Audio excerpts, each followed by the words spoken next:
What up? Hello, my name is Rob. Welcome to the Daily Crawl. What I have here in front of me is my mini Mofo Monster Truck. I'm going to quickly try and go over what I've done to it. Give you a side profile. This is the carbon fiber one. I went with the dual shock. These are the Mofo double barrel shocks with his double shock 3D printed mounting thing, just to give you guys some info on this. I did break one of these already. I went off a jump, landed square. I mean, the truck landed perfectly on all four tires, snapped one of them.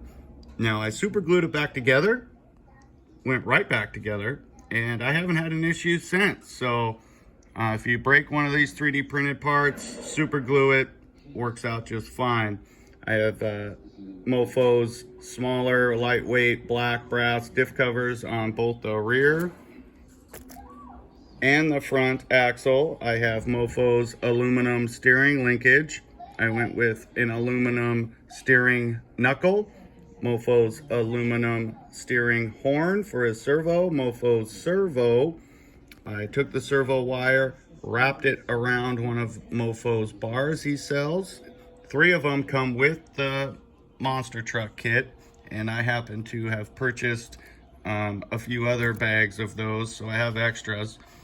I went ahead and put 2 on the rear where you're supposed to mount for your body. It does have mounting points if you want to put a stock body or a different body of your own on it.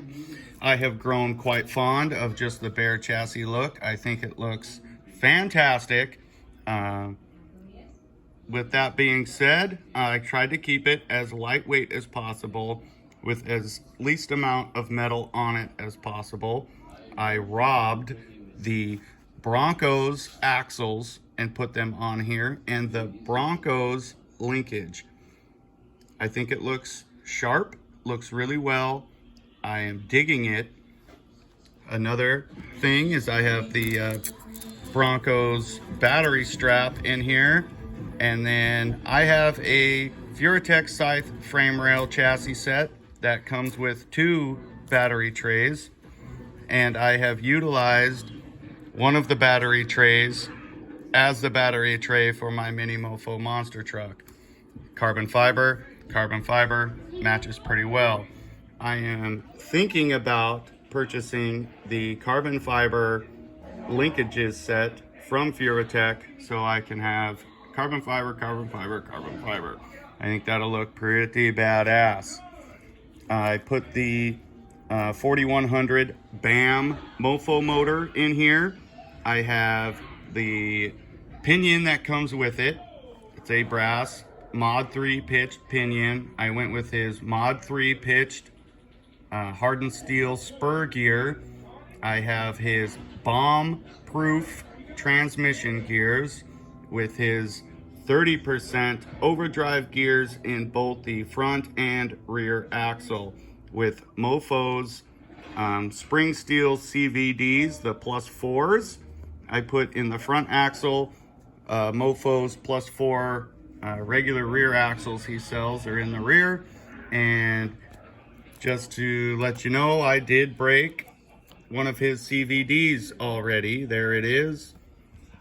It was probably my fault. I don't know when it broke or what. When I was done driving it at the end, to double check that all the wheels were spinning. One was not quite spinning as well as the others.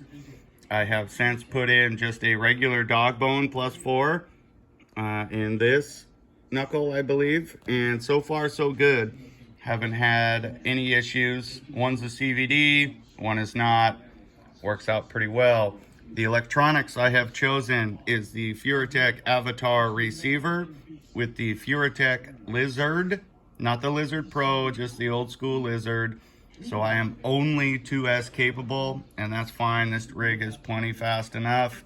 I have often thought about upgrading to the race transmission or the race motor mount, and going that direction. I would need a different pinion gear and a different spur gear, both Mod 3 pitched. with the 30% overdrive. And if I did decide to go that route, I'm sure I would get another Tegu mainboard, which is 3S capable, or maybe the Lizard Pro, not sure. But with the Lizard, I have the micro BEC attached to it just to help out the powerful servo. And that pretty much rounds out what I have done to this vehicle. It is lightweight, mostly plastic underneath where it needs to be, metal up front in the steering linkage, which is what I was told would help its steering. And it flies through the air. It does wheelies with ease. It endos. It backflips if you set up a jump just right or set an obstacle in front of it just right. You can turn your punch up on the Furatech and pull the trigger, and it is from 0 to 100% in a snap of a finger. Hit the obstacle, backflip over. Awesome tricks, lots of fun. Everyone who sees it wants to know what it is. I would highly recommend building one of these for anybody.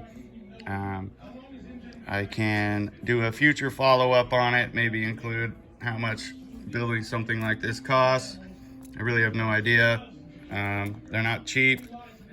If you go all Mofo, and as long as you have some of your axles and linkages and those kind of things, then you're kind of set that direction. But just the gears alone and all that nonsense is a couple $100. Just the electronics, a couple $100.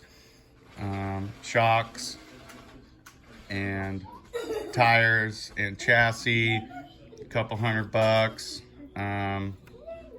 If you bought a ready to run SCX24 for the axles and links and things, you know, looking at a little more than $100.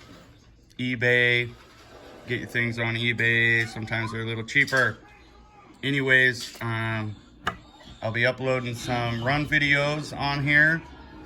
Digging it. Really, really digging it. I just love this chassis. I just love my Furatech scythe.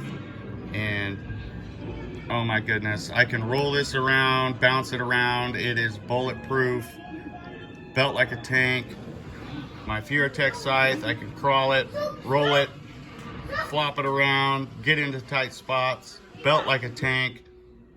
Very pleased with these two builds right there. I've been having a lot of fun with both. Thanks for watching. Stay tuned for future run videos of the Monster Truck and the Furatech scythe. And anyways, have a good day and peace till the next time.